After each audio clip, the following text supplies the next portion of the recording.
Investigating the death of a British couple on holiday in Egypt say that they have found no evidence of poisonous gas in the couple's hotel room. John and Susan Cooper were on a Thomas Cook holiday package and stayed at this Red Sea resort. They died of heart and respiratory failure 4 days ago. There is still no official word on what has caused it. Joining us now is the Chief Executive of Thomas Cook Group, Peter Frankhauser. Peter, thank you for waiting and speaking to us today. Tell us what you think and what you, at this point in time, believe to have happened to John and Susan Cooper. First of all, Tom, I want really to express my deepest sympathy for the family of Mrs. and Mr. Cooper. And it's a terrible tragedy, and we want to get to the bottom of it. But we have no really evidence what caused the death. And what I can promise is that as a Thomas Cook, we are doing everything to support the family and to support as well the Egyptian authorities, the prosecutor in Egypt, to get to the bottom of it and to get to the cause. There is no evidence that there is a carbon monoxide poisoning. We have no evidence, but I don't want to rule out anything before I really know the cause. And as far as you're aware, there's no evidence of that? There's no evidence of food poisoning or water contamination at this point? That is exactly... Look, 24 hours after the couple died, we had our specialists in Hurghada in the hotel. They took probes of the food, of the hygienic systems, of water, of as well the air conditioning systems, and all those probes are now in Egypt. And the Egyptian authorities allowed you to do that? Yes, as Thomas yes, Cook. yes. But they are now examining and they testing the probes, and we support them in doing that. But that takes about 10 days. So how is your relationship with the local authorities? Because they say they died of heart and respiratory failure, which we said at the start. The Cooper's daughter, Kelly, has told us that they were completely fit and healthy. She thinks something suspicious happened.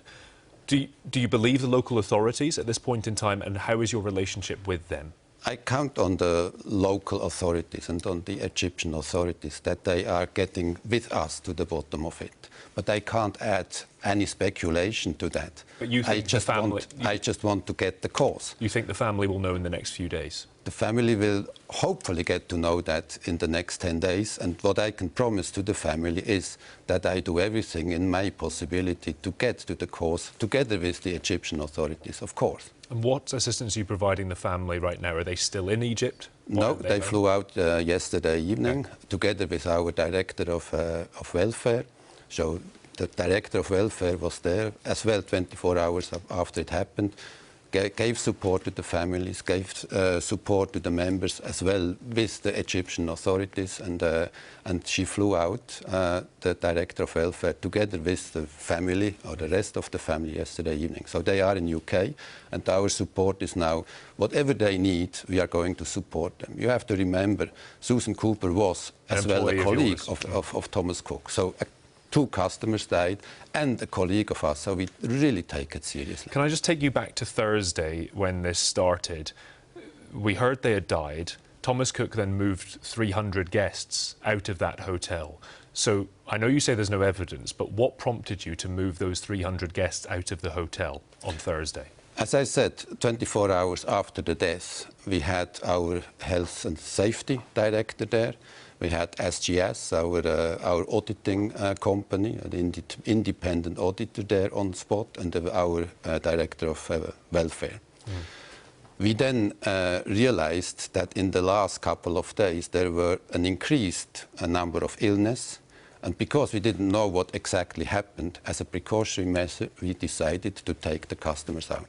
I fully understand that it's upsetting the customers who were there, but we really tried to provide a similar accommodation there, or to give them the opportunity to fly back. So you moved those people out because there were an increase in number of people falling ill. Yes. Now, the hotel, Steigenberger Hotel, said that their investigation and the doctor at the hotel said there was no increase in food poisoning cases. So that doesn't match with what you found in terms of there are people who've reported being ill. So there's a discrepancy between Thomas Cook and the hotel. I can just report what we saw. And when we have our people there, then we have a totally reliable source.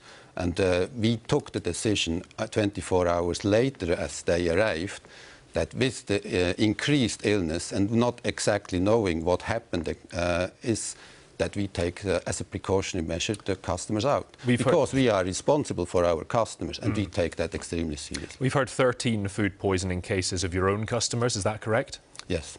And what condition are they in? Do you know?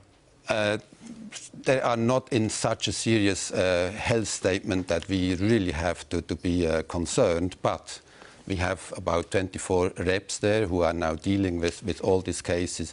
We have set up a separate team who is dealing with all the claims what we have, and we want to get to the bottom of it. That is part of our investigation. And there are about 20 legal claims Yes. against Thomas Cook from guests who've stayed at this particular hotel. With that in mind, your inspectors last month gave it a 96% approval rating. Yes. You had those cases against you when that was carried out, that inspection? Look, a 96% audit report or a 96% audit is a very, very good audit. And with that in mind, there can always be something in the food and can always be something which takes... But I suppose what I'm trying to ask is, were you aware of the legal claims against yourselves from guests who stayed at that hotel when you gave it a 96% audit rating? No, we didn't give a 96% audit rating. That was an independent audit company who is not doing anything else than auditing hotels. In hindsight, should you have put people in that hotel after receiving those legal claims? We have about 8,000 customers per year in that hotel, and that hotel is not standing out of other hotels in Egypt in terms of legal cases what we have. Peter, I'm really sorry. The clock is against us. Thank you for joining us today. Thank you very much. Thank you for taking the time to speak to us. Thank you very much, Tom. Appreciate it.